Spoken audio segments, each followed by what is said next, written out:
Hello, I'm Robert, and you're welcome here in my busy little shop. On today's episode of What's on My Workbench, I've got a little bit of a tool review. Now, I didn't pay for this tool. This tool was sent to me, and I thought I would take a close look at it. I've used it for a little while, and it's not a tool that I had to have, but it's a comparison to a tool that I have purchased. I know, it's right here. This is my Barry King 16-ounce tapered maul, and I use this when I'm doing a lot of smaller detail tooling. It doesn't get used all the time. But Kevin Lee said he appreciated the attention that I gave to the stitching chisels that I purchased from him. And he said, let me send you a couple other things. So he sent me a tapered maul here, a 16-ounce tapered maul, and he sent me a straight maul as well. So I thought I would just show you, because I think some people are interested to know, what's the difference between the Barry King, that's a leather handle, and this is a wooden handle.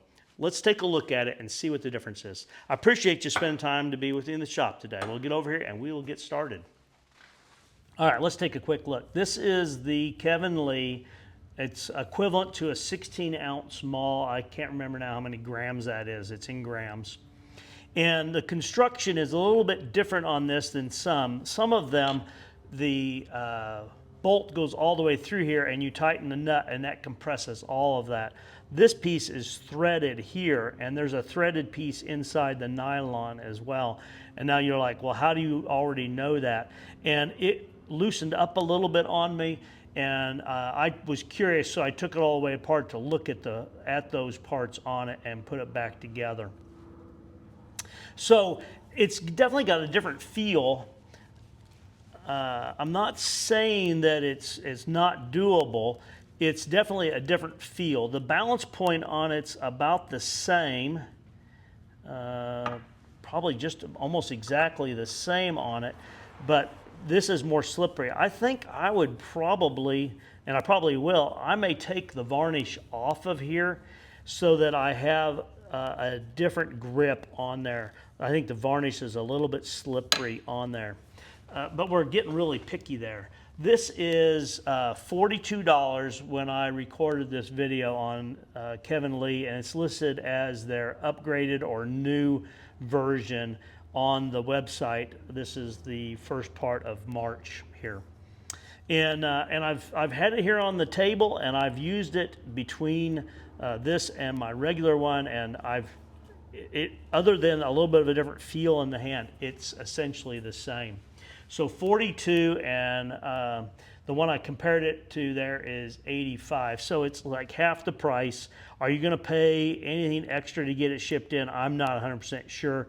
I can't remember how that worked out on the ones from Kevin Lee. This is their 280 gram, which is 24-ounce version of the same tool here. So a little bit heavier, and it is a little smaller diameter. I think Barry may make a smaller diameter 24-ounce than this one here. I know he makes tools in the same weight, but in different sizes. Same thing, just a little different feel here. They do have brass here behind that, and on this other one, there isn't there. And this has picked up color from the oils from my hands of using it.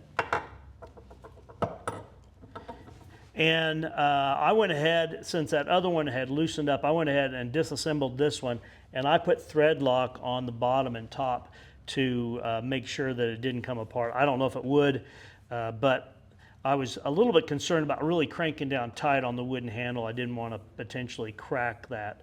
I think it's pretty well made, especially with the washer here. I think it would apply pretty even pressure.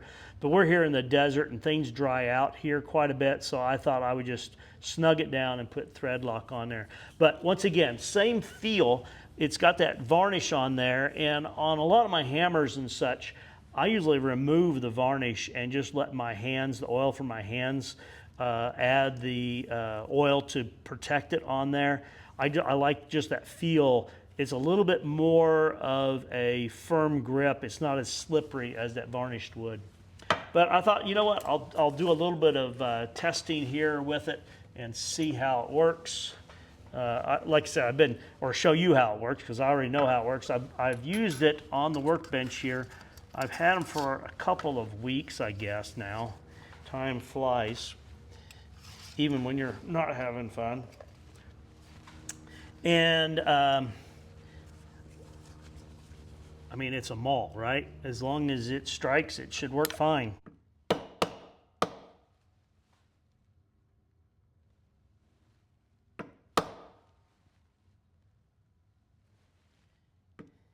Shouldn't have been as heavy-handed there with my line. And I probably need to add a little more casing to it.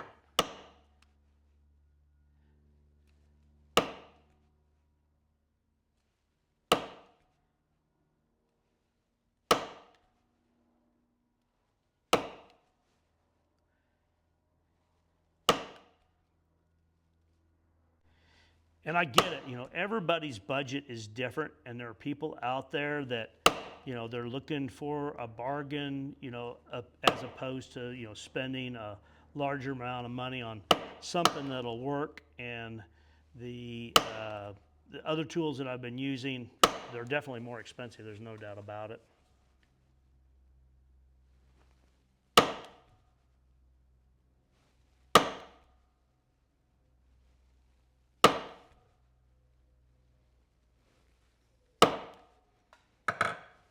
Well, there you go. Just a quick, I guess, demo use of the tools.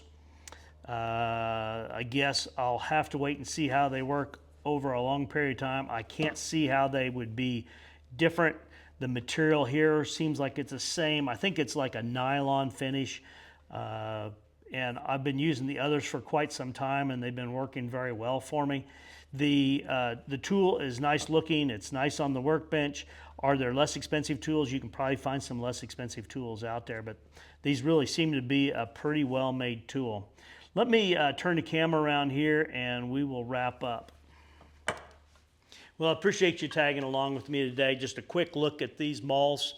You need to make your decision where you want to go with that. I think it's a viable option if you're trying to save a few dollars on that. I will say when it comes to hand tools, I don't throw caution to the wind, but I figure a hand tool I'll have for decades. And so when you start like figuring out what it costs you per day to use it, then it really becomes a little bit irrelevant. But if you don't have the money to spend on that, or maybe you've got the money, but you just can't justify spending, you know, twice of what this one here would cost, then maybe this is a good option for you. I'll put a link in the video description to the website. I'll put the description on there. I know that on the stitching chisels that I showed before, I had a lot of people that the stitching chisel, Kevin Lee has a bunch of options on there, and people had a hard time finding this specific one. So I'll put a link for each of these tools in the description. It should take you right to that tool on there. And you know what? It's been a while since I've done it. I'll put a link to these stitching chisels in there as well. These are the 5mm upgraded stitching chisels. So I'll put a link on that as well. If you got any feedback, go ahead and give it to me there. I appreciate it. And I guess we'll wrap up. Appreciate you spending time with me in the shop today. Please like, share, and subscribe. More importantly, I do hope you have a great day.